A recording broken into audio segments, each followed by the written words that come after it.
Krishna Krishna, Hare Hare, Hare Rama, Rama Rama, Hare Hare. Hare Krishna, Krishna Krishna, Hare Hare, Hare Rama, Rama Rama, Hare Hare. Hare Krishna, Krishna Krishna, Hare Hare, Hare Rama, Rama Rama, Hare Hare. Hare Krishna, Krishna Krishna, Hare Hare, Hare Rama, Rama Rama, Hare Hare. Hare Krishna, Krishna Krishna, Hare Hare, Hare Rama,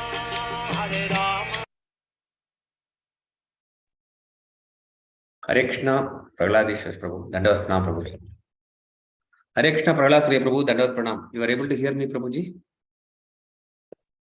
Yes, Prabhu, very clear. Hare Krishna. Thank you very much, Prabhuji. Prabhuji, there is an echo. You are getting an echo? Yes, Prabhuji. Is it still an echo? No, Prabhuji, now there is no echo. And now it's clear. Okay, fine. Prabhuji, you want me to share the sloka from Veda base, or you will be sharing anything, presentation or anything like that, Prabhu? Okay, I don't have anything to share. As in, okay. Visually, I don't have anything to share. Okay, Prabhuji. Then I will share the sloka from the Veda base. You can read, and also the devotees can follow, Prabhuji. Okay. So you will be sharing the 16 number verse first, yes. right? Yes, Prabhuji. Yes, Prabhuji.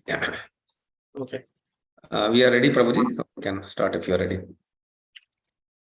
1 minute, Prabhuji.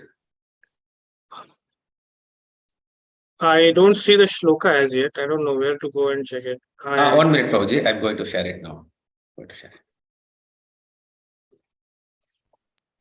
You are able to see my screen, Prabhuji, now?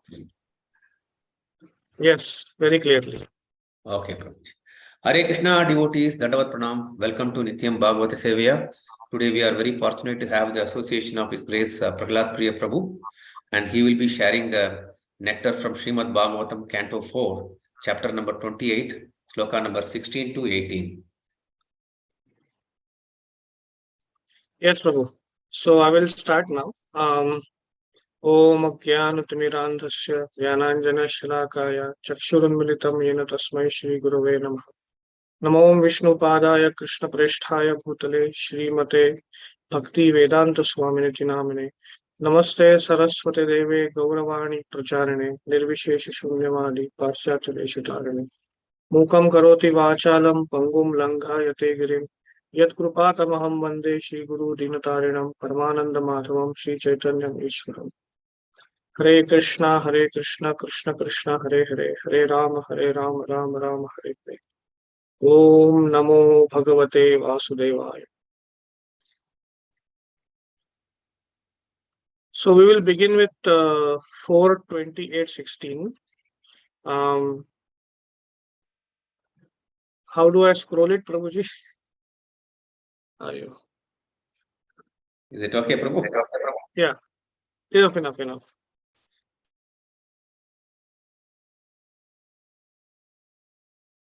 Duhitra Pautramscha Jami Matruparshadan Satvavashishtam Yatkinchit Gruha Kosha Parichidam.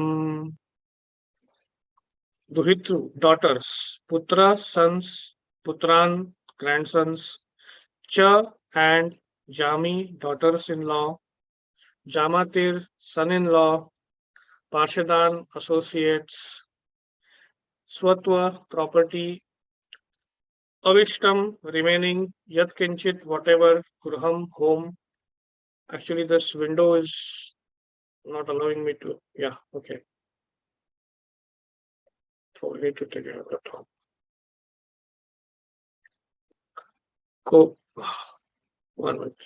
Is there a way you can reduce the size of this display? as in make it little Yes, small. Prabhuji, Yes, I Prabhu. can. I can. Make zoom. Can you zoom out a little bit? Yeah. Yeah, that's it. That's it. This is good. Okay, let me just put on my headset so that you will not get background noise if you're getting. Are you getting too much of a background noise too? A little bit of echo was there, but yeah, headset would be good, Prabhuji.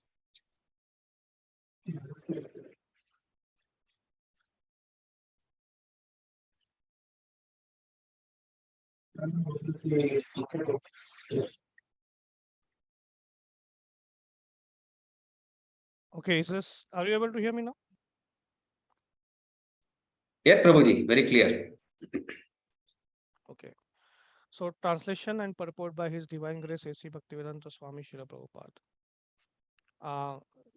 King Puranjan then began to think of his daughters, sons, grandsons, daughters-in-law, sons-in-law, servants, and other associates, as well as his house, his household paraphernalia, and his little accumulation of wealth. It is not infrequent for a person overly attached to the material body to request a physician to prolong his life, at least for some time. If the so called scientific physician is able to prolong one's life for a few minutes through the use of oxygen or other medicines, he thinks that he is very successful in his attempts. Although ultimately the patient will die, this is called a struggle for existence.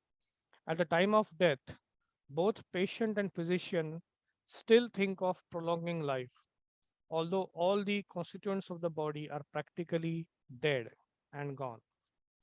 We'll go to the next verse. Aham mameti swikrutya gruheshu kumatir gruhi datyau pramadaya dino viprayoga upasthite.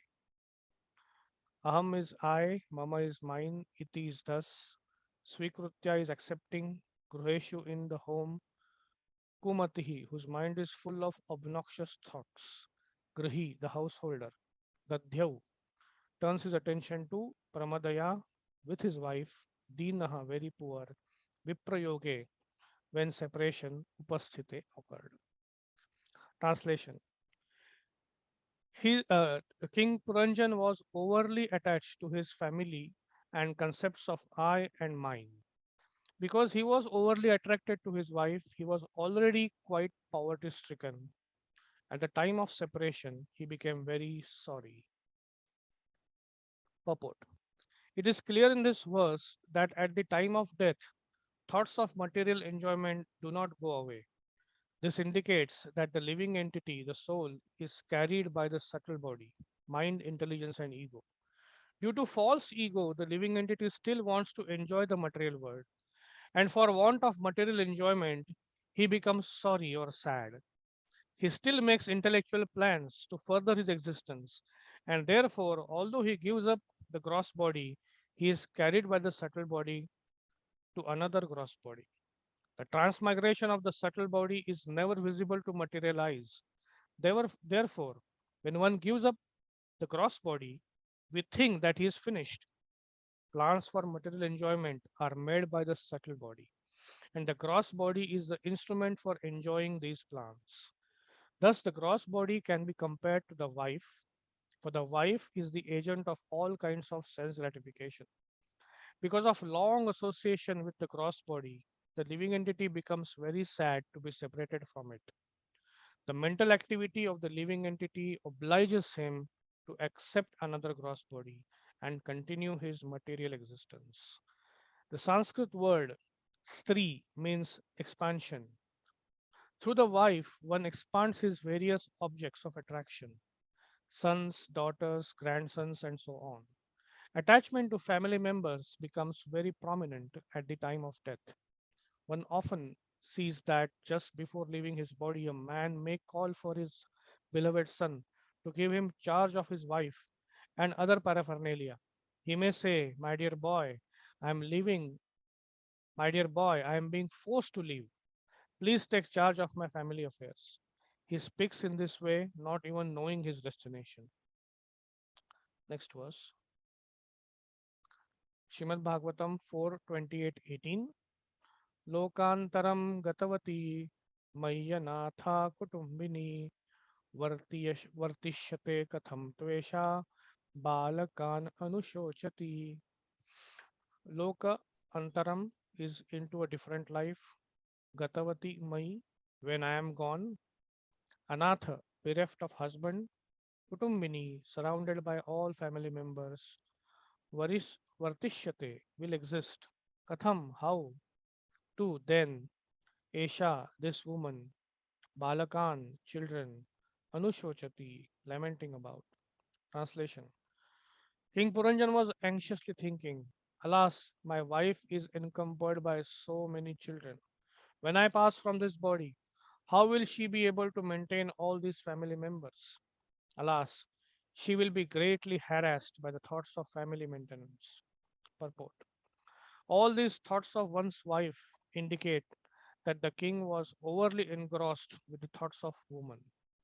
Generally, a chaste woman becomes a very obedient wife. This causes a husband to become attached to his wife, and consequently, he thinks of his wife very much at the time of death. This is a very dangerous situation, as is evident from the life of King Puranjan. If one thinks of his wife instead of Krishna at the time of death, he will certainly not return back home, back to Godhead, but will be forced to accept the body of a woman and thus begin. Sorry, there was a message. I did not. Date 18. Hare Krishna. Okay, that's fine.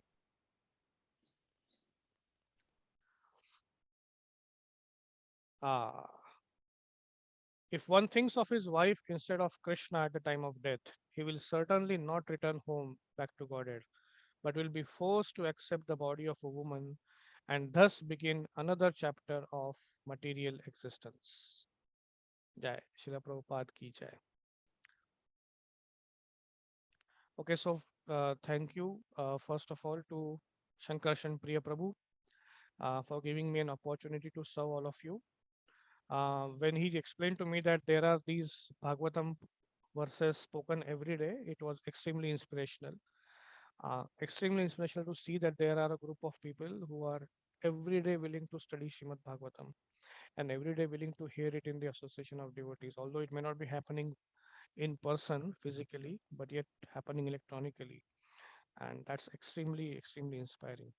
So this is just going to be a small, a small minute uh, uh, that that stone which offered by the squirrel in the entire wonderful bridge that all of you are building every day uh, to go to attend your devotion actually. So we start with this. Also like to offer my obeisances to all of you who are seniors to me uh, and are in the position of my gurus, shiksha gurus. So please accept my obeisances. And I did not really get so much of time to well prepare for this. Prabhu voice is louder without his headphone. Now it is low. Okay. Should I position the it close to my mouth? Is this fine now, Prabhu? It's little better, Prabhuji, with the mic being closer. Yeah, I'll keep mic closer to me. Is this still okay? Now it's okay. Yes, Prabhuji. Yeah, just let me know in case it's catching my breath and all that noise of air. Then I'll again keep it little away from my mouth. But yeah, just let me know. So could not get much time to prepare, but I will definitely share my thoughts. We have approximately 50 minutes to discuss. So how much time do you have for question answers, Prabhuji? 15 minutes or how much? Yeah, around 10-15 minutes from 9, Prabhuji. So we can go on till 9. Yes, Prabhu, you can go on till 9 and then we can take Q&A for another 10-15 minutes, Prabhuji. Okay. Okay. So we'll begin. Of course, a very enlightening series of purports. In the first purport, actually, we heard about how Puranjan was thinking about his daughters, daughter-in-laws, and his all other family members and everything. Um, But more than any of the family names, if you see in the purport, Srila Prabhupada highlights that Puranjan is actually looking for different assets that he has accumulated. And he's looking for some chance of survival on the strength of those assets. Something which is very, very graphic. And we recently saw it during the COVID, that people standing in front of the hospitals with literally lakhs of rupees of cash, hoping that the life can be extended for a few more days and still not actually getting an admission. Very painful, actually, very painful that these sort of situations actually arrive in people's life. But that's the nature of the material world. They keep on appearing again and again, reminding you that no amount of assets, no amount of wealth will actually be helpful in prolonging the life even by 1 second. But Prabhupada says in the purport very nicely, very sweetly, that nonetheless, this is the struggle of existence. Not that struggle of existence will not be there. I remember there was one case that happened in Nagpur, I believe, in Maharashtra, where there was this man who was old man. He was admitted to hospital. He was in COVID. He was a uh, very diligent RSS worker of Rashtriya Swayam Sevak Sangh, and he was admitted to the hospital. And right in front of his eyes, when his admission was taking place, there was another young woman who was also getting admitted, or maybe it was a young man who was getting admitted. And the spouse of this person was literally crying, and he could see there are small children, and it was so critical for the family that that particular person survives. And he was an old man. He had performed his duties very well, probably an 86 or 90-year-old person. He allowed that person to get admitted in front of him. He said, "No, you take the bed, you get admitted, and I will stay out." And he chose to stay, to not get admitted, and in that pain, peacefully pass his body. He actually left his body and allowed the other person to continue. So there are people like this also. They understand that the life is very crucial for some other people, and they need to deserve. And this person was completely satisfied with his seva, whatever he has done throughout his life, and peacefully chose not to get protected, chose not to get through this struggle of existence that Prabhupada said, and chose to slowly retire and leave his body. Some people may say that this is sort of a suicide, but it is not called suicide. Uh, the great uh, freedom fighter Swatantravir Savarkar, he has written one article, Atmahatya or Atmarpan, like that. Is it Atmahatya or Atmarpan? The last 15 days of his life, he also completely stopped from water and food and peacefully passed his body. We see that in the life of Srila Prabhupada also. Last few days of his life, stopped water, stopped food, and then passed his body. So this is not known as Atmahatya. This is called as Atmarpan. This is a very deep state of surrender where you choose and you say, okay, now I'm relieving myself of this struggle for existence, which I have been doing throughout my life. So that's a very noble stage. And then in the second purport, we saw that how Srila Prabhupada talks about um, the living entity ultimately landing up in accepting another body. And that's what we will focus on in our first section of the discussion today. And in the third purport, then he talked about his mental state of existence of being more and more attached to his wife and thinking about how she will continue after me. And rather than worrying about where am I going now after my death, the mind is actually occupied in thinking of how will my other family members continue without my absence. So if you see the last line of the second purport there, Prabhupada says that even without knowing where he's going to go, he's thinking of all these things in his mind. So what you should be really worrying at the time of death is, now where am I going to go? I don't know. And what's going to happen to me? And instead of that, in the following verse, in the 18th verse, now we see that he is thinking, oh, what will happen to my wife? What will happen to my children after I go? Correct? That's how the mind has become so absorbed in me and mine, which is very nicely mentioned in the first verse. Yeah. Just give me a minute. Actually, there is one alarm ringing here which is disturbing me. I'll just try to put that off. Just give me a minute. Okay, Prabhuji.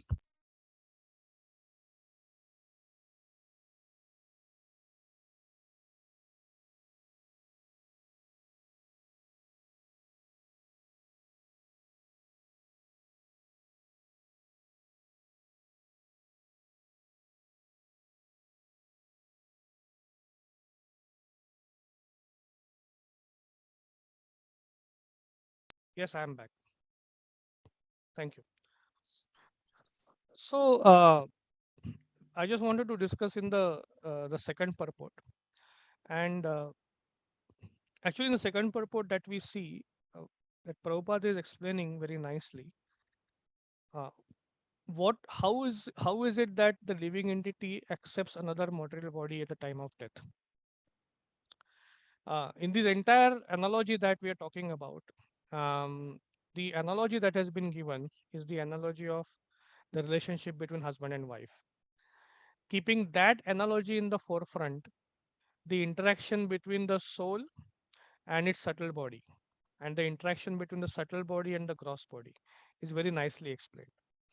So we will look at the analogy part in the in after a few minutes. But let's try to understand the core principle that Srila Prabhupada is narrating in this purport. The core principle that Prabhupada is talking about is basically a step-by-step description of how one accepts material body. So if you want to just enlighten 4 steps or 3 steps by which a person actually accepts another material body, they are very nicely mentioned in this purport. And Prabhupada said the step one. What is the step one? What is the first step towards accepting material body? And here is the words are due to false ego. The living entity still wants to enjoy the material world. This is actually the first step. The first step is to misidentify oneself as the enjoyer. That I am the enjoyer. I want to enjoy. That's step number one. Okay, you want to enjoy, but then how will you enjoy? You need to have some medium of enjoyment, of experiencing that enjoyment. So yes, the medium is available. Krishna says, I have given you a nice mind. Through that mind, you can experience this enjoyment very well. So, okay. So the mind has been given to us. But then after the mind has been given to us, will the mind be able to enjoy just like that? No, it's not. So then the body is given to us. The senses are given to us. So the body and the senses, so through the body and the senses, the mind is enjoying. And because the soul is thinking that I am this body and the mind, the soul is also enjoying. Anandamayo bhyasa, that is the nature of the soul. But the soul is also enjoying. So the step one, that the soul thinks that he's an enjoyer. The step two, because he's an enjoyer, he needs to have resources of enjoyment, the medium of enjoyment, to the medium of experiencing that enjoyment. So therefore, he has the material body and he has the mind that has been given to him. Mind is also part of material body. So the mind, the senses, and the gross body. Through all this is enjoying. Then the intelligence is also required. Why? Because you need to plan out. Material enjoyment will just not come on its own way, right? We have heard this shloka of how the deer, even if the lion is the king in the jungle, if he sits in one place and keeps the mouth open, the deer will not enter his mouth. He has to work for that. So the intelligence has to make plans of how this enjoyment will go on, right? So intelligence has to make the plans, the body has to enjoy. But then there is a problem. And that's when we come to the step three. What is the problem? The problem is that we know that this enjoyment is actually fleeting. The enjoyment is slowly going away. As the age progresses, as the death comes near, we actually start realizing that I am actually not able to enjoy. Yeah. And therefore, then there is a worry that if I'm not able to enjoy, what will happen? And when I go, all these things that I'm enjoying through are going to go away. What will happen? So then that chinta that comes up. And when you actually die, when you actually leave the body, At that time, there is practically no other there is no other understanding of what I'm going to do in life, because the life was all centered around enjoying and satisfying the senses. Therefore, the soul is then forced to accept another body. So Srila Prabhupada here in the last line of the of the first paragraph says that the mental activity of the living entity obliges him to accept another gross body and continues his material existence. So how is this material existence continued? The first step is that you think that you are an enjoyer. The second step, for enjoyment, you need the gross body, the mind, and the senses. Third thing, the enjoyment that is coming from this gross body and the senses is not permanent. It is going to go away. And therefore, the fourth thing, when that thing actually goes away and there is no other conception of enjoyment in life, therefore, the only option that is left to living entity is to accept the another material body. Correct? So you can look at these four steps as a mathematical equation. You see, when typically children go to school, they always say that आपको steps को mark होते हैं. You know, the mark is not given for the answer, but the marks are given for the steps. So anytime we actually have thought that why is it like so in the school, why do they give marks for steps and not for the answer? The reason is that the first step that you take while solving the problem is the most important step. If the first step is taken correct, then there are chances that even if you make some small mistakes in the other steps, which are the following steps, you will ultimately come to the correct answer, because you may realize that actually I'm making a mistake here. The problem comes when the first step itself is wrong. So in our this entire mathematical equation, what was the first step? The first step was that I am an enjoyer. That is the first step. That I am the enjoyer, and I am so Ishwaroham Aham Bhogi. That's what Lord Krishna speaks in the 16th chapter. That is the first wrong step. And because the first wrong step is wrong, or the first step is wrong, all the subsequent steps, even if they are correct, will always come to a wrong answer. So the first step is the most important. So the human life is to understand that the first step that you are taking has to be correct. So therefore, in Bhagavad Gita, when Lord Krishna is talking about a person who falls down from the path of devotional service, right? The word which is used is that samyak vyavasito hisa. If you read that verse, right? Kshipram bhavati dharmatma shashvat shantim nigachati kaunteya pati janihi name bhakta pranashyati. And then before that he says sadhu reva samantavya samyak vyavasito hisa. I still consider that person a sadhu. Apiche suduracharo bhajate ma mananya bhag, right? Even if a person is suduracharo, bhajate ma mananya bhag, but if he has worshipped me, I still consider him a sadhu. So why is it like this? So sometimes you come across people who are in this particular phases of life. You know, you see that they have very strong conditionings.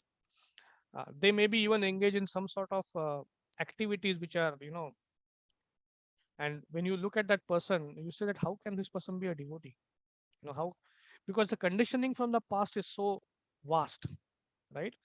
What's happening in that person's life is that the first step that person has taken is correct.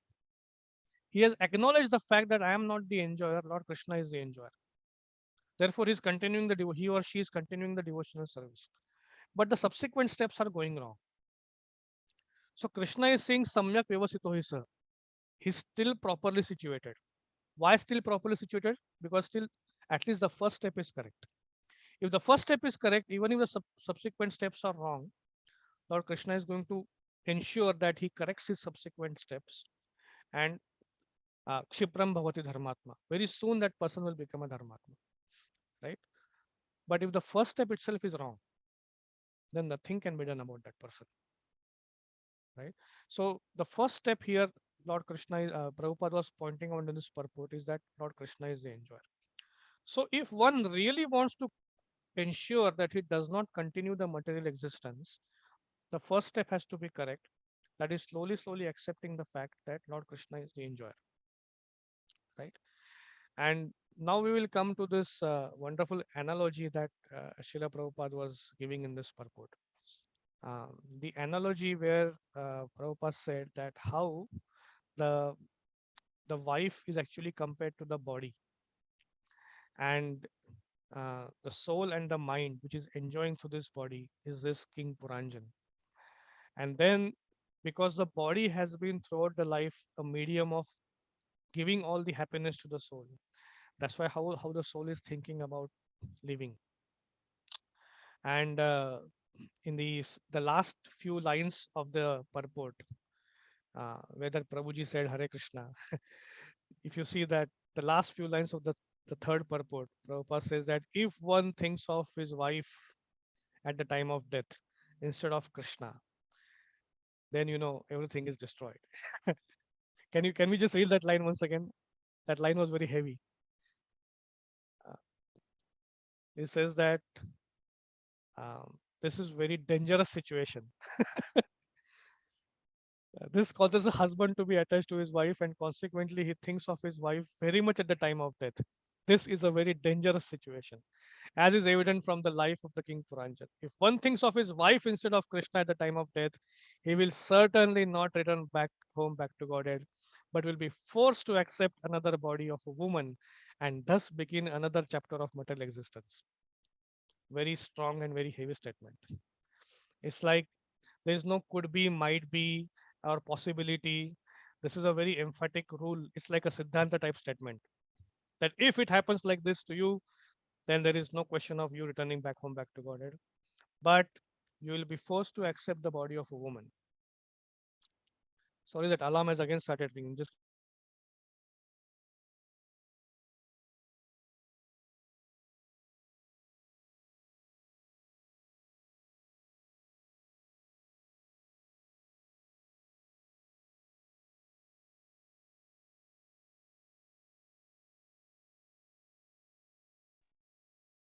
see, you can appreciate the power of sound, right? This because it's even if we are with Krishna, we are talking about Krishna, but some alarm keeps ringing somewhere. The power of sound is so much, the power of ether. It literally disturbs your entire meditation. Therefore, Srila Prabhupada focused on chanting the holy names, purification through sound vibration.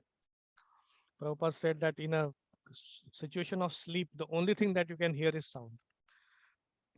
And therefore, through sound, you can awaken yourself. It's indeed a very powerful medium of awakening. Anyway, and just like these alarms are very irritating, right? So whenever these alarms go somewhere and you are engaged in some activity, you have to immediately go and address that alarm. Similarly, I feel that in our life also, there are so many alarms which Krishna keeps sending us.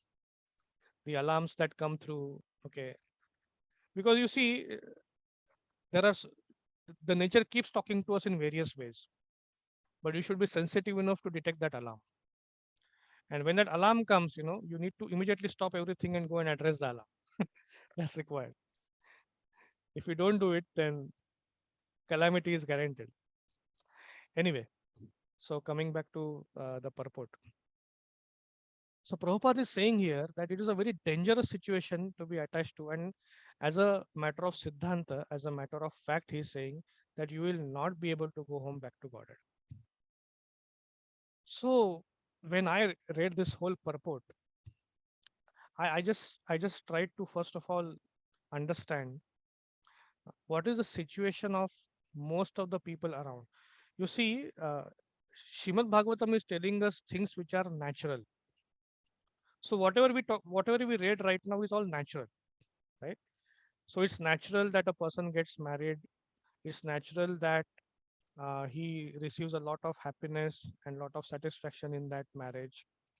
It's natural that the person becomes attached to his wife, and it's natural that at the time of death, he will think of his wife when he's leaving his body. These are all natural things, right? This is all very natural. This is naturally happening in a person's life. If you look at, I would not hesitate to say this word, but 99% of the population that is living in Kali Yuga is not even experiencing this natural things that are happening in life. For those of you who have been maybe senior in the bhakti, who may have accepted the positions of being a mentor or being a guide to people, and if you actually look at the people today's generation, they may call it a Gen Z or Gen whatever, um, or and millennials, and all these different names are given.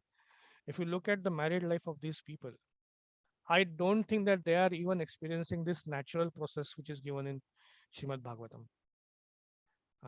I There is one Vaishnava scholar, very famous. He says that for a person to actually develop love in marriage, it takes at least 25 years, and that is today's calculation. So I will be completing 23 years of my marriage in this December, coming December. So I can now understand that when I'm reading this purport of Srila Prabhupada, that how one becomes attached to his wife, one who actually become feels dependent on his wife.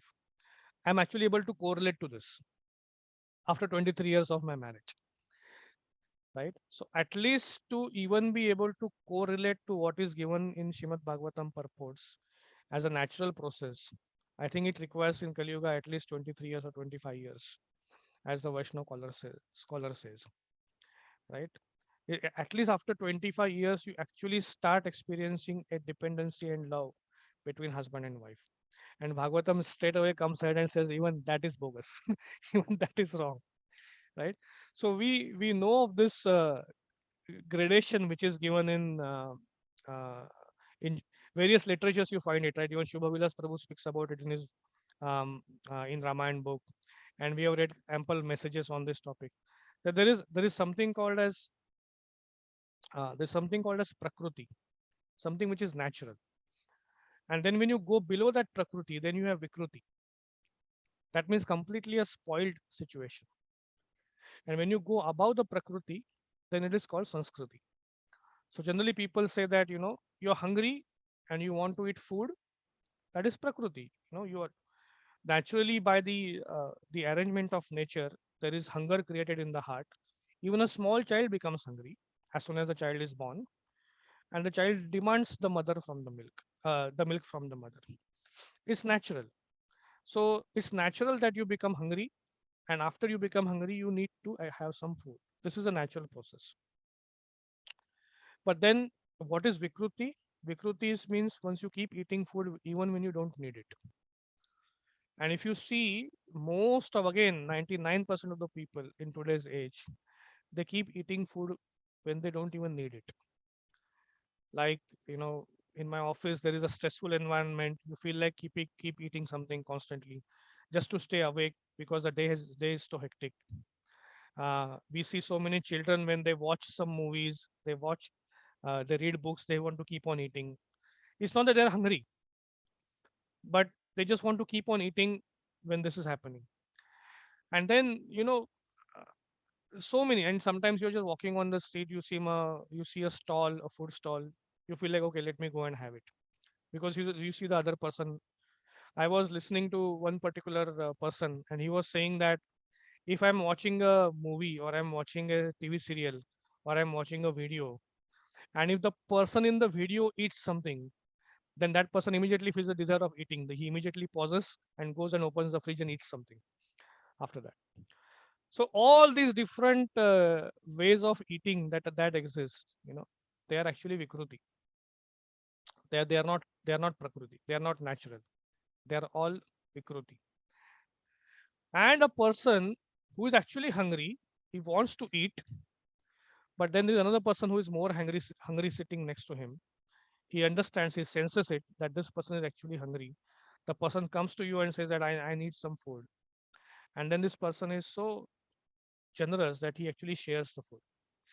He may share it in half, share it in full, or whatever. But he acknowledges the fact that somebody else is more hungry than me, so I need to share this food. And then only I will eat. That is called as Sanskriti. Correct? So And in Srila Prabhupada, in Shubhavilas Prabhu's books also, he mentions that how in India, if you see,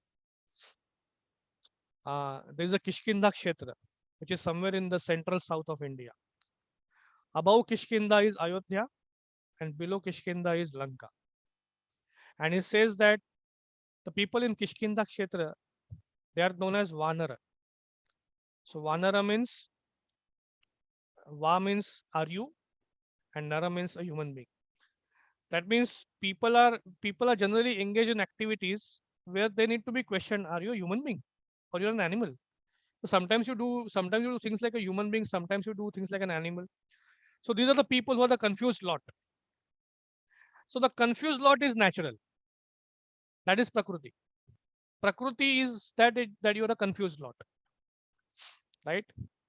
I was listening to this one uh, small speech on astrology, and he said that if you look at all the nakshatras, right? What is the first nakshatra? The first nakshatra is Ashwini, and who is the lord of that nakshatra? The lord of that nakshatra is Ketu. So what is Ketu? What does Ketu indicate? Ketu means headlessness. Rahu has only head, and Ketu has only body. There is no head. So there is a massive confusion. There is a massive. They don't understand what's happening. So he was saying that this is how creation takes place. The creation, a person when is born by birth is confused.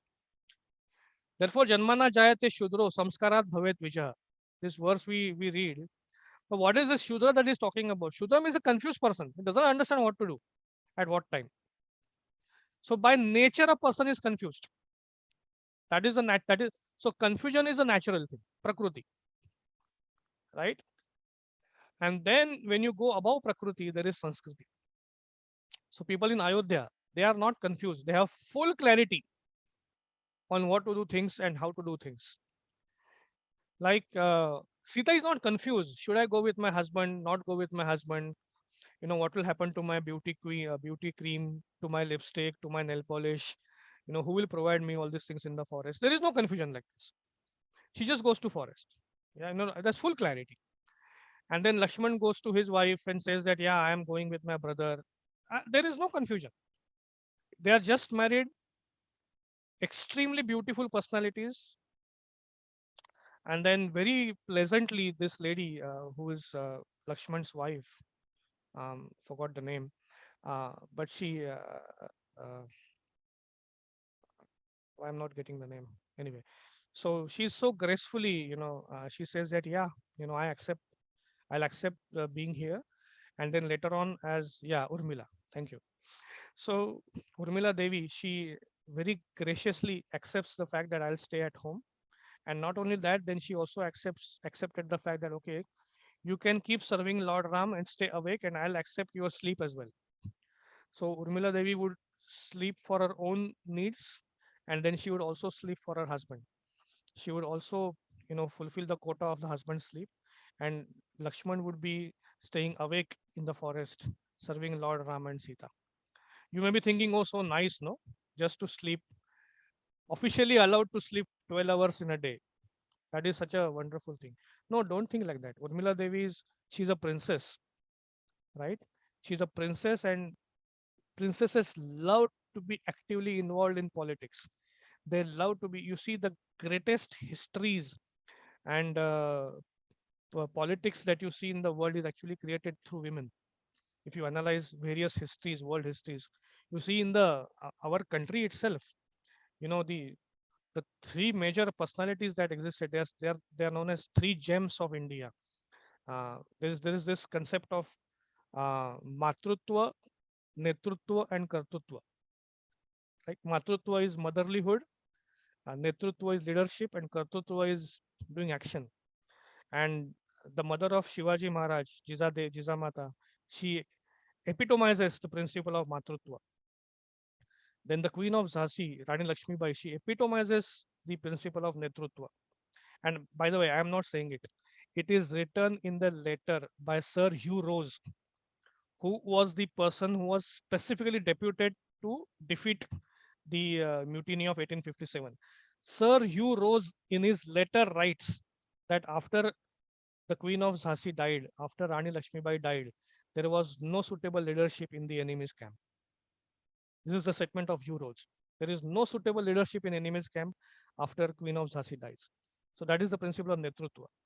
And then the Kartrutva is Ahilya Bai Holkar, who personally established and built so many temples of Lord Shiva and did such a fantastic rule in the city of Gwalior.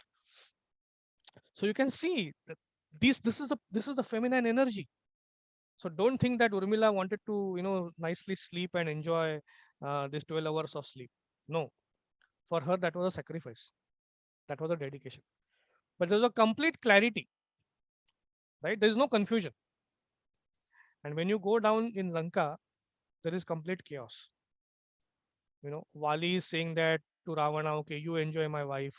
Ravan is telling to Vali, okay, you also enjoy my wife. And it's all chaos. So that is Vikruti. So you see this Prakruti, Vikruti, and Sanskriti will be seen everywhere in life. So what Srimad Bhagavatam is saying that if you're attached to your wife, if you're attached to family, if you're attached to children, first of all, understand that is Prakruti.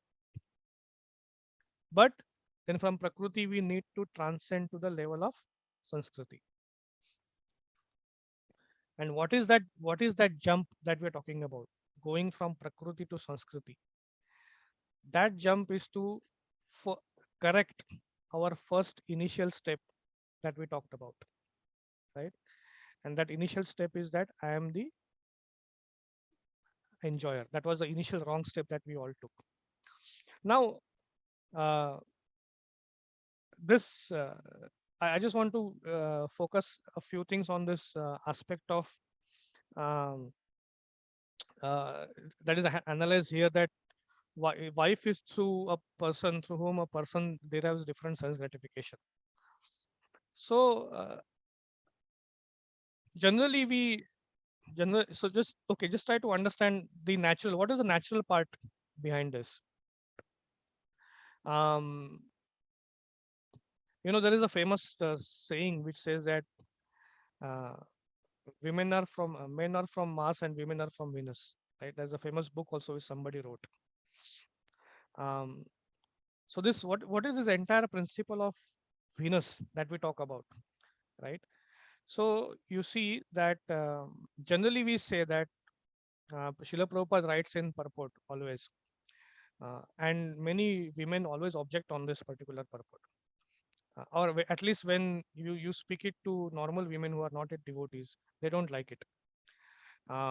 So the purport generally, you read in Prabhupada's purports that a person, when a woman, when she's a child, she is taken care of by the father, and then when she grows old, she should be protected by the husband, and then when the husband goes and she's still there, then she's taken care of by the son, right?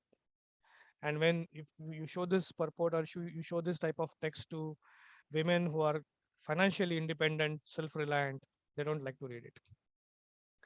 But there's a second part to this also, and we should understand that there's a second part also that needs to be accepted and acknowledged. And the second part is, when a man is very small, he is nourished by his mother. When the man grows young, the mother takes the hand of the man and gives it in the hand of his wife and says, "My dear daughter-in-law, now you take care of my son. I have been nourishing him and taking care of him from his childhood. Now you take care of him." And then the wife takes care of the child. And when the wife goes, it will always be the daughter who takes care of the man. Right? Shankarshan Prabhu, do you realize it? Shankarshan Priya.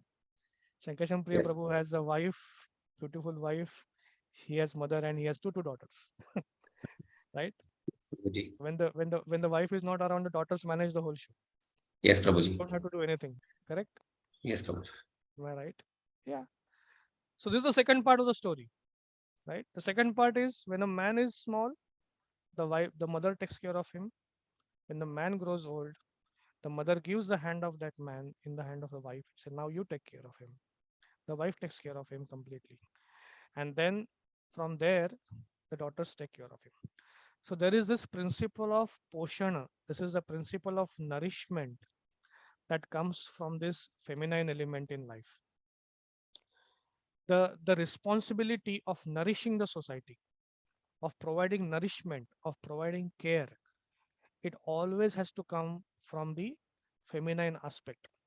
The feminine aspect is that has the responsibility of providing that nourishment, because that's how nature has arranged it. This is natural, right? But what the problem that Srila Prabhupada is highlighting here is that when that man starts thinking that he's the enjoyer of all this, that's where the problem comes. The problem is not in the nourishment principle.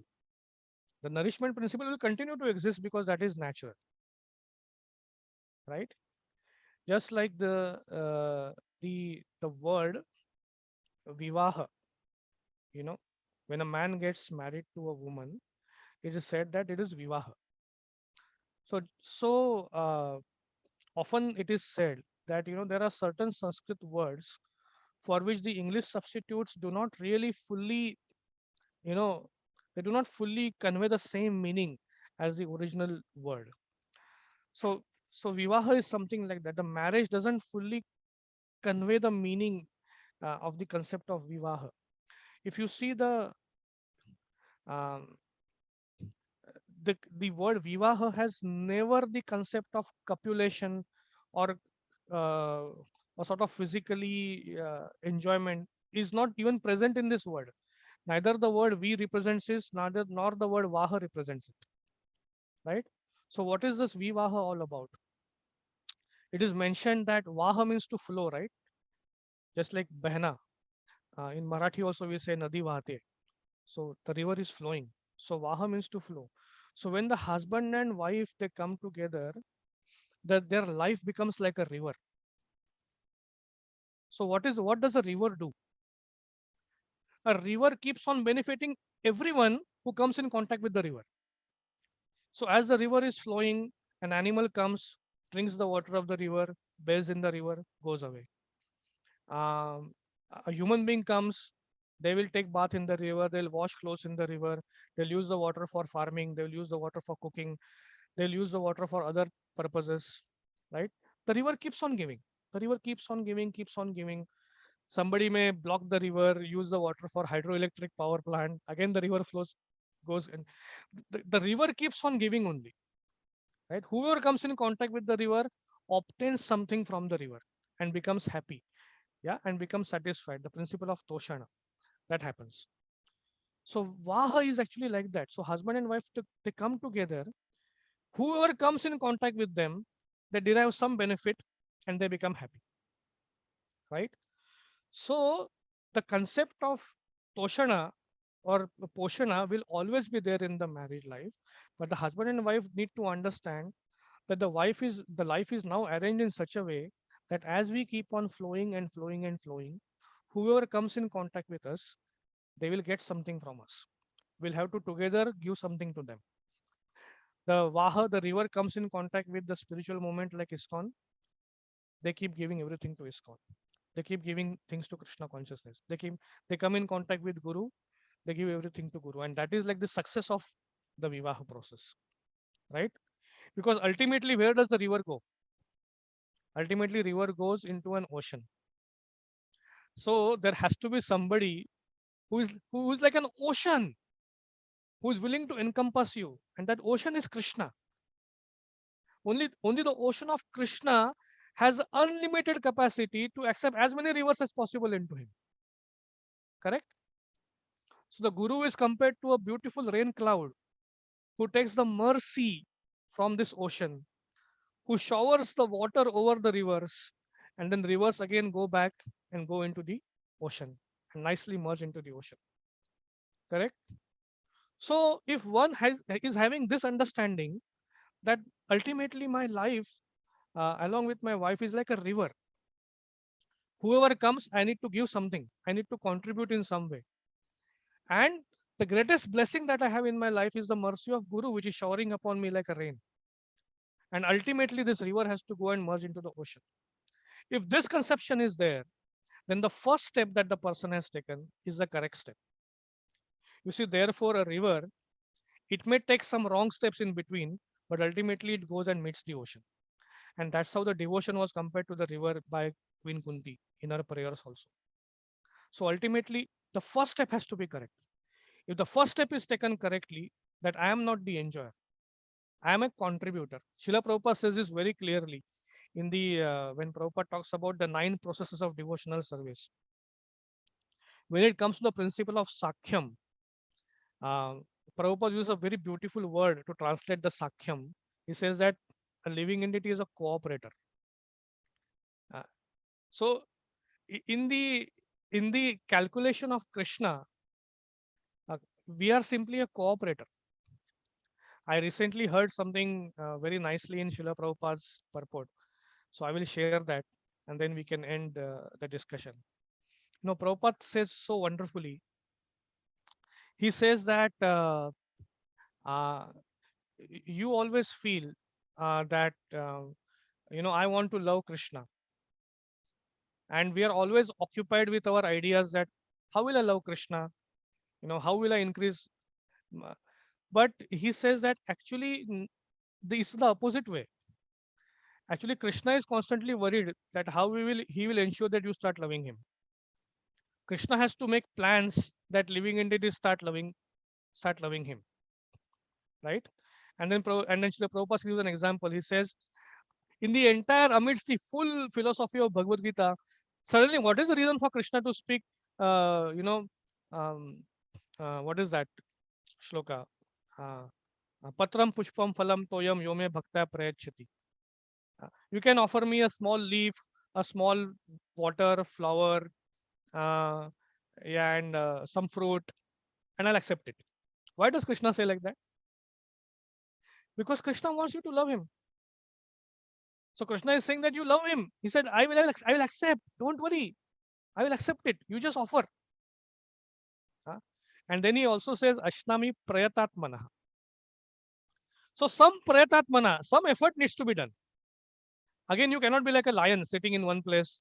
Oh, let me just, with my thoughts, please Krishna or something like that. No, some effort is required. No, even to offer that leaf, to offer that flower, to offer that fruit, some prayatatma, some effort will be required from your side. You will have to move a little bit and do something, but it's not much. Very easy. Little fruit, little flower, and then Krishna becomes so happy. So therefore, and then Prabhupada says, Krishna wants the love of living entities, but does he have some less love? Is spiritual world having any deficiency of living entities? There are so many living entities which are always serving Krishna. Then why does he want more love? So Prabhupada says that that is his nature. And the nature of Krishna is that he is unlimited. He is Ananta. Therefore, his desire to love is also Ananta. And his desire to accept the love is also Ananta, unlimited. And one of the aspects of being unlimited is that it's constantly growing. Because the moment it stops growing, it's no more unlimited. It has limits. You can count it. It may be huge in size. It may be practically countless because we don't know so many numerical numbers to count it, right? But still, if it's not growing, that means it's countable. It has limits. It only becomes unlimited when it does not stop growing. So Krishna's desire to accept living entities as his servant and to love, it doesn't stop growing. And that's why more and more and more, he just wants more and more living entities to love him. And then therefore, those people who accept that they will want to be a part of this, they'll accept that, yeah, Krishna, you want to love more and more living entities, I will cooperate. I will have the vivaha. I will cooperate. Wherever I flow along with my family, I ensure that I contribute. I'll cooperate. And those people who raise the hand and say, okay, I'll cooperate, Krishna, I accept. I accept the responsibility, right? They receive more and more, and ultimately their river will go and merge into the ocean of Krishna's love, right? All they need to do is that just raise the hand and say, yeah, Krishna, I will cooperate. I accept to contribute, right? I will not only enjoy, but I'll cooperate. I'll contribute also. That's all. So the moment a living entity does that, you know, it is ensured that the process of loving Krishna has already begun. The first step is correct. Yeah. So the next steps are then just the minor adjustments and modification, but the first step is correct.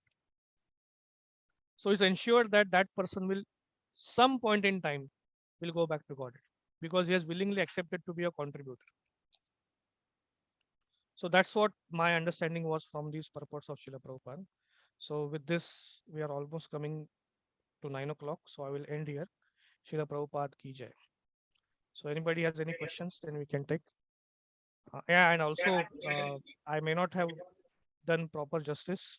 So I beg to all of you, in case I spoke something which is wrong, and I also beg at the feet of all of you to give me some taste for the holy name and some attachment to service. Thank you so much. Hare Krishna. We can open for question answers.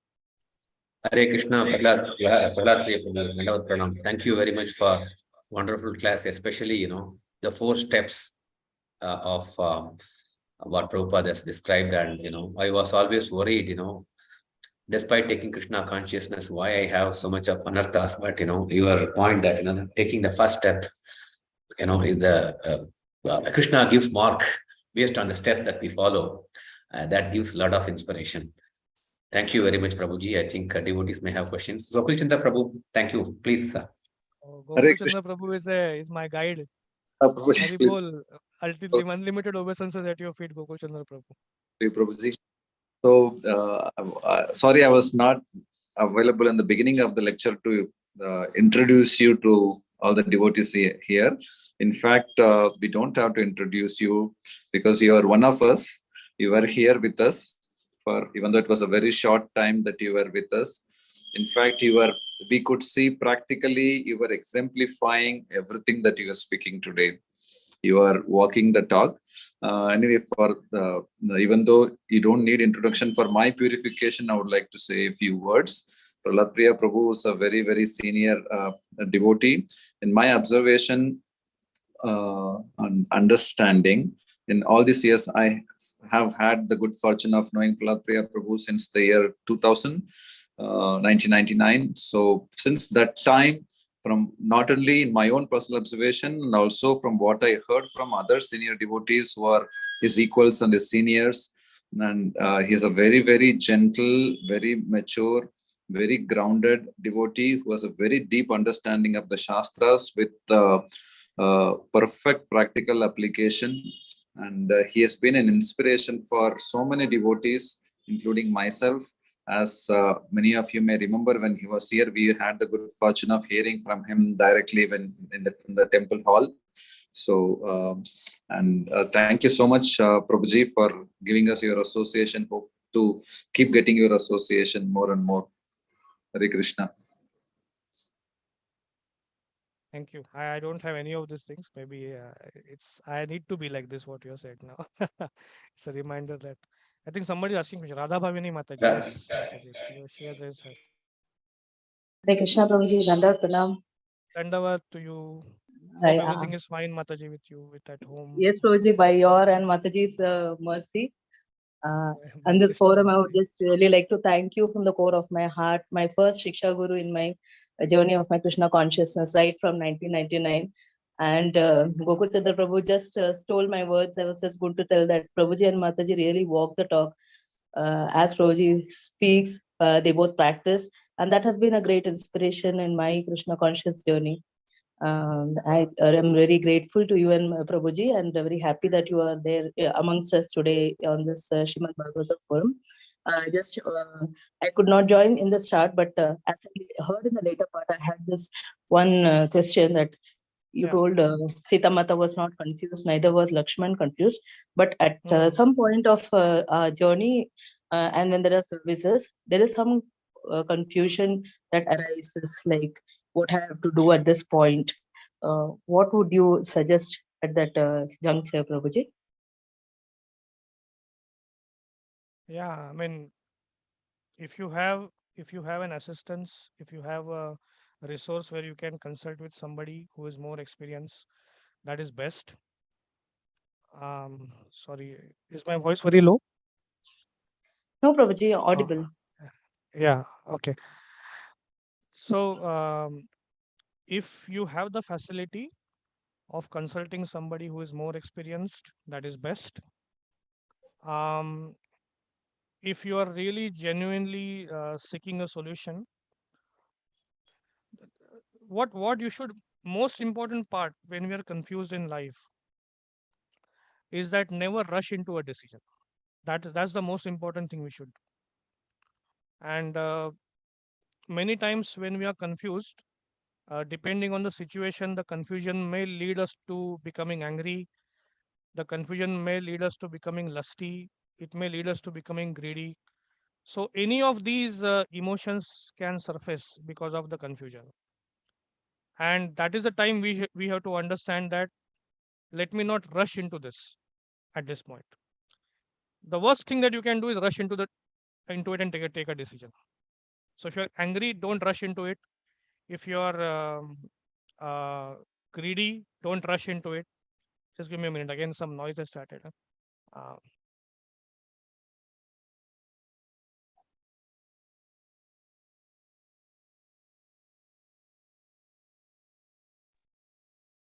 so that's the first thing that we do. We don't rush into anything. And then because you don't rush into it, you get some time. And people who want to confuse you and the decisions which want to confuse you will always first create a situation which will force you to take a quick decision. Like, there's some investment opportunity or kal wo close ho raha hai, you know, please invest till tomorrow. This will actually grow your money 10 times. But the time is only till 2 days. You have to invest right now. अगर ऐसा आपके साथ होता है, then you be sure that you should not invest in that opportunity. because you don't have time. You're rushing into it. You're likely to make a mistake. So the first thing we do is we don't rush into it. And then once you have time, then as you are chanting, as you are reading, as you are listening to some class, you will get some indication and alarms from Krishna that this is what you should do. This is what you should do. And then you can even actively, proactively approach somebody and take guidance like that.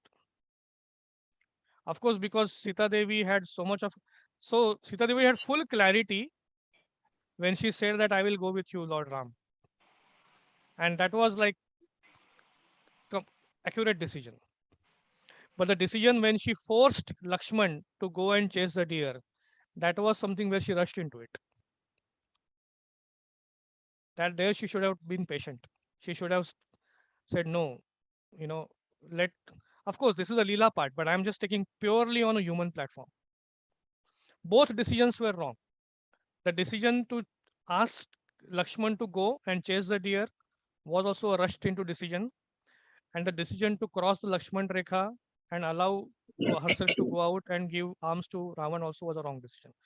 Both decisions were wrong.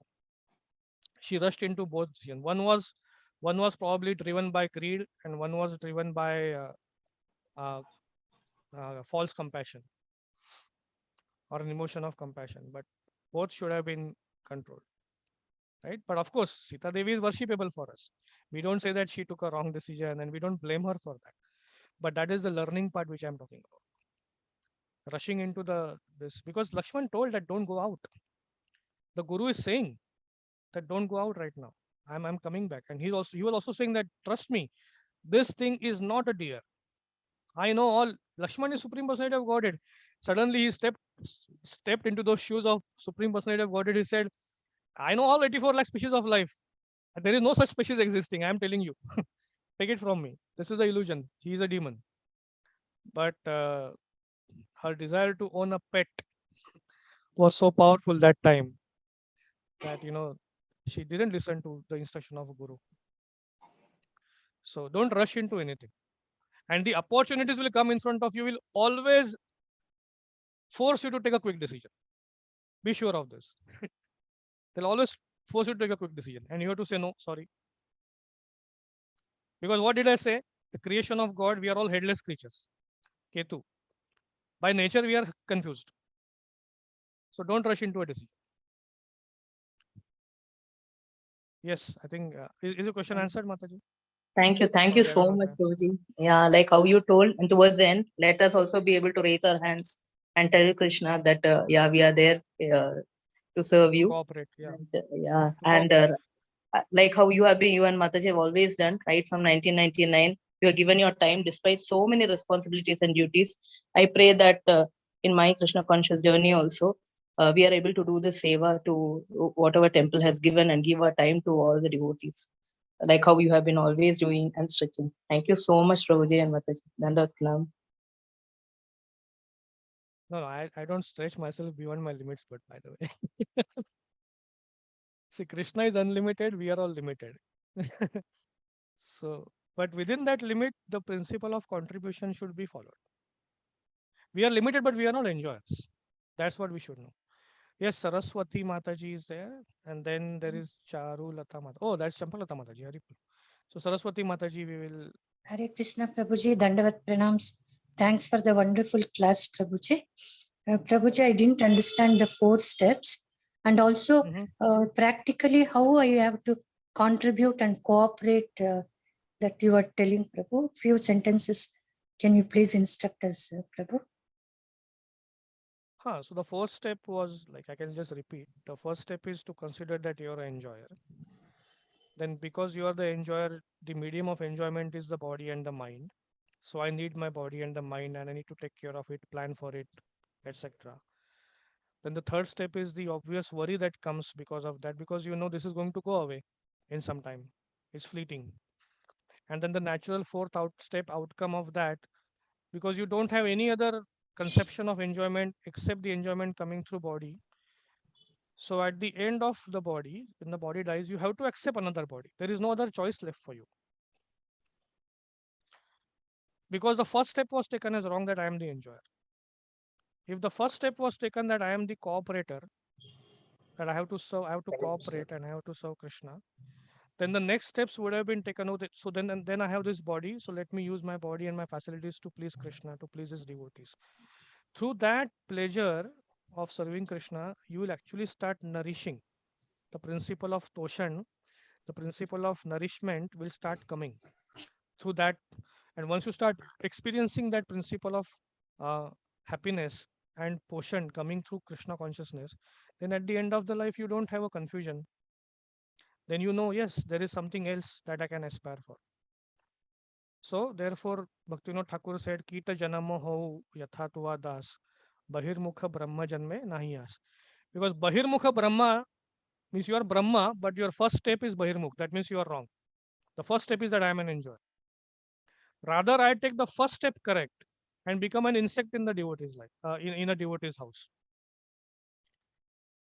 So then what will happen, even if I die as an insect, because my first step is that I want to be connected to devotees. I want to depend on the nourishment which is coming from Krishna.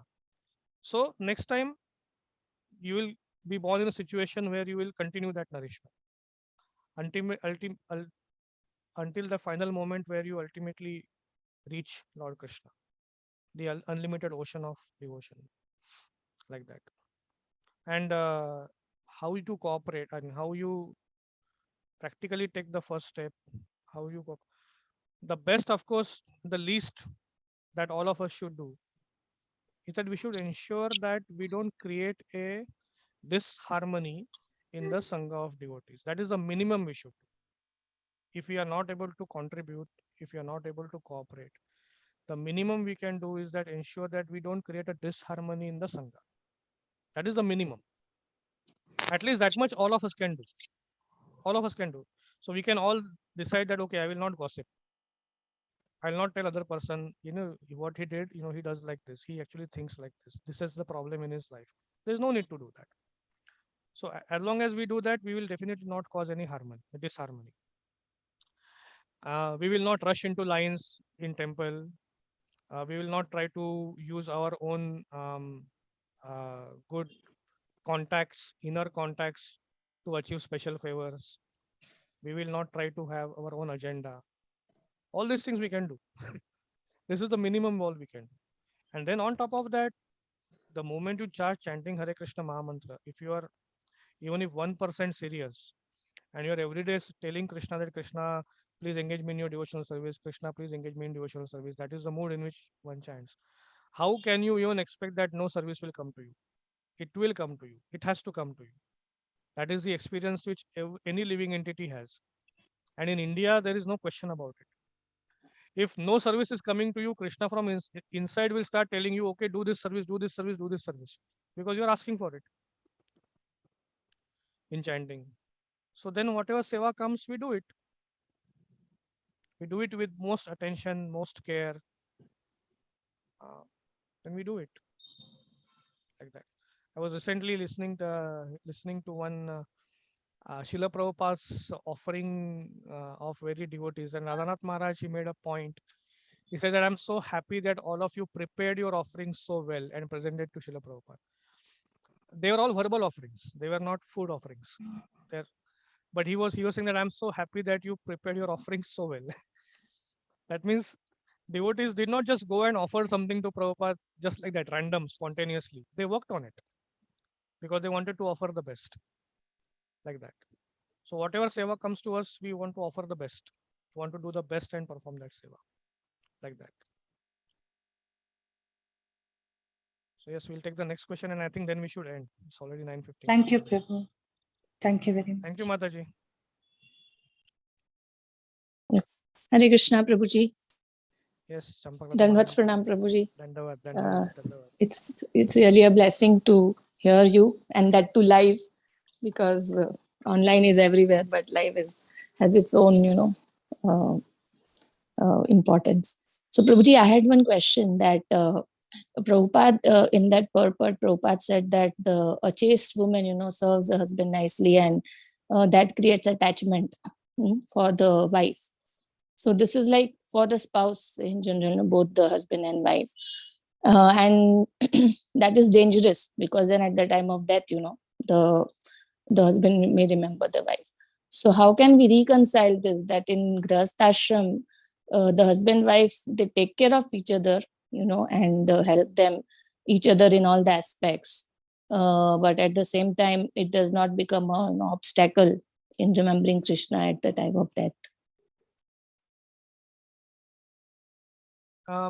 Yeah, actually, it's a very good question. I mean, and of course, that was the main discussion of the entire talk.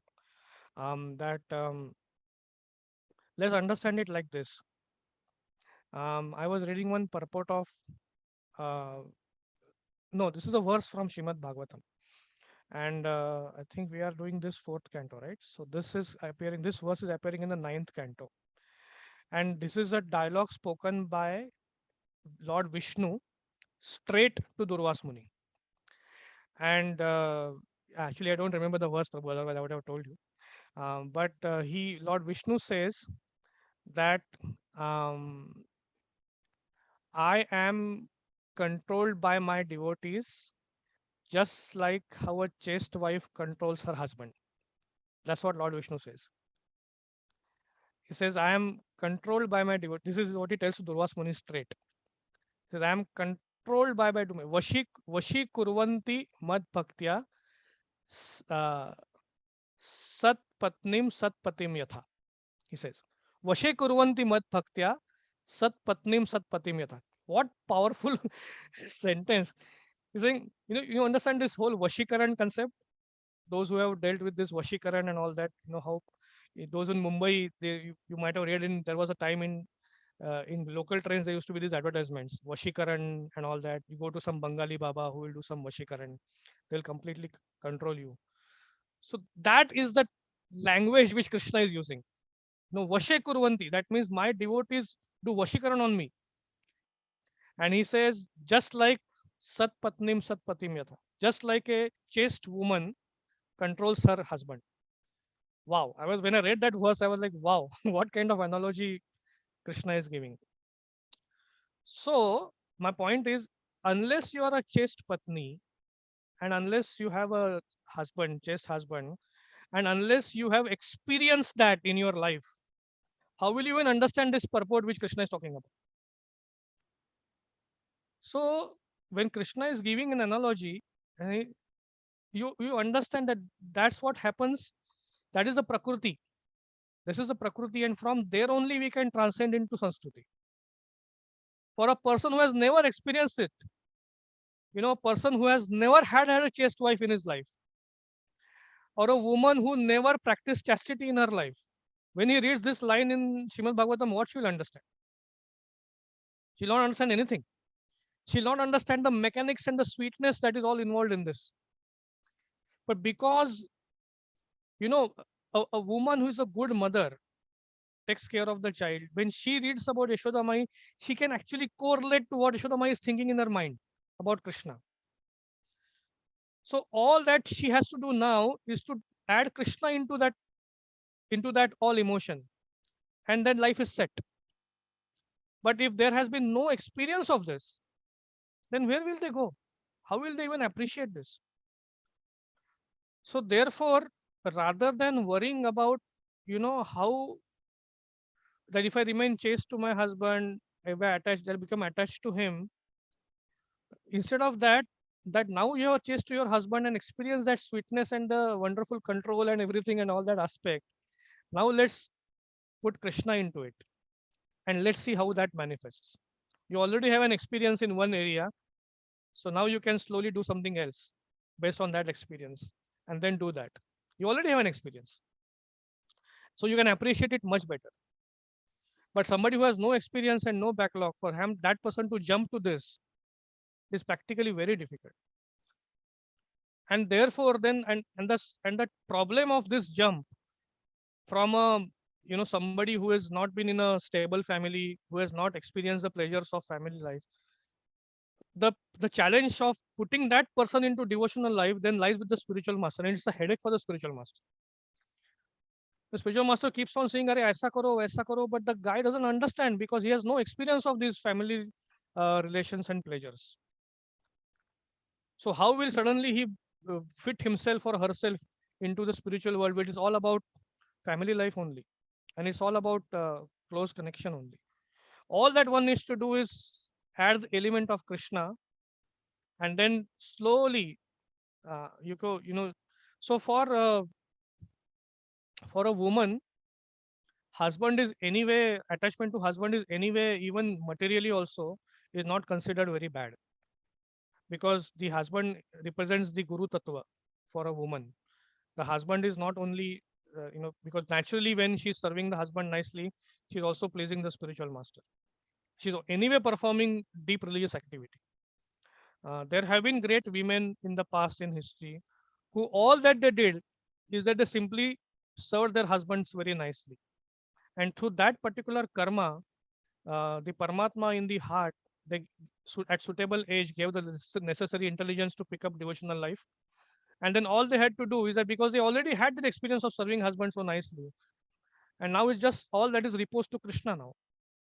And then just go back to Godhead. It is so simple and such a natural progression from service to husband. This for a man, he has been serving, he has been accepting wife, and he has been accepting tasty food and tasty and wonderful clothes and everything from the wife. So the man has to do that Ashnami Pratatmana. Now he has to make some effort to offer that tasty food, tasty thing to Krishna, and then partake it. And then that's how uh, have the element of love and increase the element of love for Krishna. But for woman, it's just a natural progression. It will just happen. It's just the natural reposing into Krishna, and it will just happen. But if that first thing is not there, then it's so difficult. Then it's a challenge for the spiritual master to then train that disciple. If he's not experiencing this all family wonderful relations and simple principles of family life, it's a massive challenge for the spiritual master. I think the biggest problem that people feel in ISKCON is that this challenge, how to make a person stable first, and then take him to Krishna consciousness. Sorry, I don't know if I've confused you or answered your question, but this is my understanding. No, Prabhuji, thank you very much So first we have to try to bring it into Prakriti, then automatically the Sanskriti and other things will follow. So yeah. Thank you, Prabhuji. I'll definitely try. Please pray for us. Hari, you're already doing it, Mataji. It's your humility.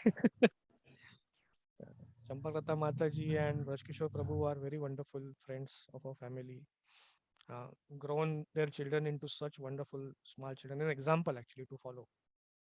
I miss that. I wish I was in Bangalore to see that example with my own eyes. Prabhuji, you have been the cause. And it's by your and Mataji's prayers and blessings and wishes wherever you are that somehow we are surviving. So thank you, and please keep us all in your prayers always. Thank you. Hari. Thank you to all of you for engaging me in this service. I could serve not only Krishna but devotees. That is the greatest benefit and greatest benediction. Thank you. Hare Krishna. Prabhuji, if you have time, I think there is one question in the chat window, Prabhu. If you have time, you can take us the last question. Keshav has asked question. Prabhu has posted a question. Thanks for the class. What if we leave the body that we have not satisfactorily served Guru and Krishna, and in the end we have not properly understood and loved Krishna and his devotees? Do we get another birth as a human being to continue our journey? Wow, that's a very nice and a very deep question actually. Yeah, Prabhuji, actually, when people are sincere devotees, mostly we will always have that feeling that I have not served my Guru and I have not served Krishna enough satisfactorily. Yeah. I mean, somebody who is like me, who is working in office and gets very less time, that feeling is there. But I always feel that Krishna consciousness means two things. Okay. So what we do is there is responsibility, and there is okay. How do I say it? So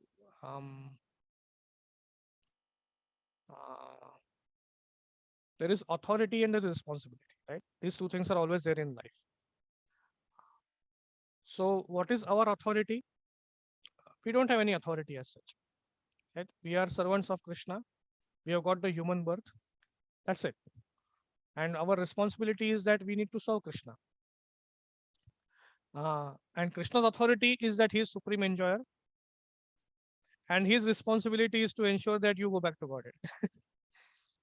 So we focus on our authority and our responsibility, and let Krishna focus on his authority and his responsibility. We don't want to we don't want to really hamper his responsibility and his authority. He's going to do that. Whether we go back to Godhead or not go back to Godhead, that is his baby. Our authority, our responsibility is that we keep on showing that Krishna, I want to serve you wherever I am, whichever lifetime. There have been very less devotees, and I think practically no devotees who actually prayed to Krishna that Krishna, please take me back to Godhead. Nobody prays like this.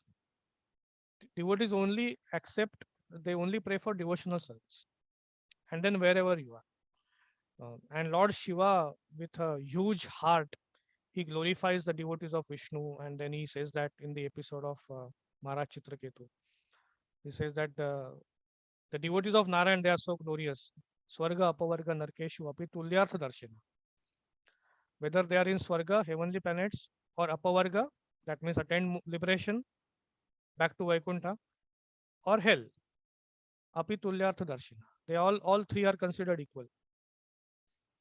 So a devotee actually is generally concerned with how he will be able to hear Krishna, love Krishna every day, and be able to exchange that love with devotees, other devotees, and serve them.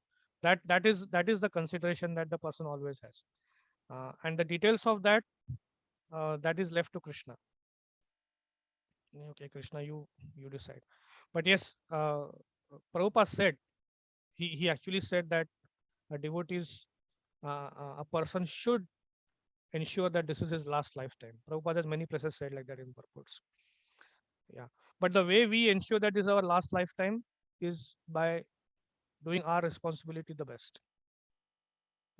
Krishna's we cannot say no. Even Bhishma Pitamaya, I heard that he didn't go back to God. Like that, he attended his position as a Vasu, continued his service there. That's what I've heard. So Nalakuvar and Manigriva also, they didn't go back to Godhead. They went to heavenly planets and continued serving there. And what is Satyavrat Muni saying? Kuveratmajau Baddhamurteva Yadvat Toya Mochitau Bhakti Bhajo Kurtauch Tatha Prema Bhaktim Swakame Prayach. Just like you delivered Nalakuvar and Manigriva, that like that only you deliver me. That's what he's saying. So they didn't go back to Godhead. But Bhakti Bhajo Kurtauch, you gave them your devotional service. That is such a great thing. So that's what the devotees think of. That you just engage me in devotional service. That's my desire.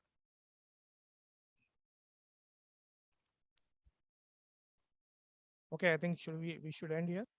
Yes, Prabhuji. Thank you very much for the association, and we look forward to hear from you often. So I will reach out to you, Prabhuji, maybe in the future as well. Thank you very much. And we will end the class with Vaishnava Pranam. Yancha Kalpata